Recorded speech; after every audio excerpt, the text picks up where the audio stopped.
Sticky toffee pudding is a popular dessert, especially around Christmas time.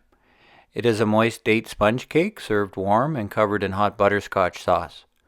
This recipe makes 18 2-ounce Earl Grey bundt cakes and about a liter of hot butterscotch rum sauce.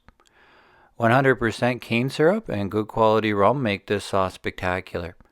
Bring to a boil 250 grams butter, 200 grams brown sugar, 200 grams Rogers golden syrup, 50 grams honey, 250 grams cream, and 50 grams rum.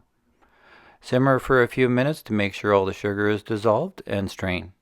Stored in the refrigerator, butterscotch rum sauce will be at its best for at least a week. To make Earl Grey date cake batter, scale the wet and dry ingredients separately. Then simmer 200 grams pitted medjool dates with 200 grams cold brew Earl Grey tea and 5 grams of baking soda to soften them.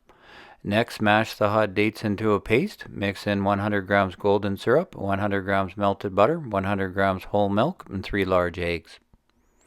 In a separate bowl, sift together 250 grams all-purpose flour, 5 grams baking powder, and 5 grams salt. Fold the dry ingredients into the wet ingredients and portion into the prepared pans. I like to use small silicone bundt pans dusted with butter and flour to make the cake easier to release. Then bake at 350 degrees Fahrenheit for 25 minutes. The bundt cakes are done when a toothpick inserted into their centers comes out clean. Serve warm with a generous amount of hot butterscotch rum sauce. Sticky toffee puddings can be made ahead of time, packaged individually with a generous amount of sauce, around 40 grams, and reheated as a self-saucing pudding.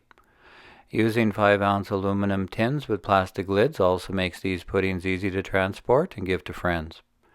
Reheat at 350 degrees Fahrenheit for about 20 minutes or until heated through and the sauce is bubbling around the edges.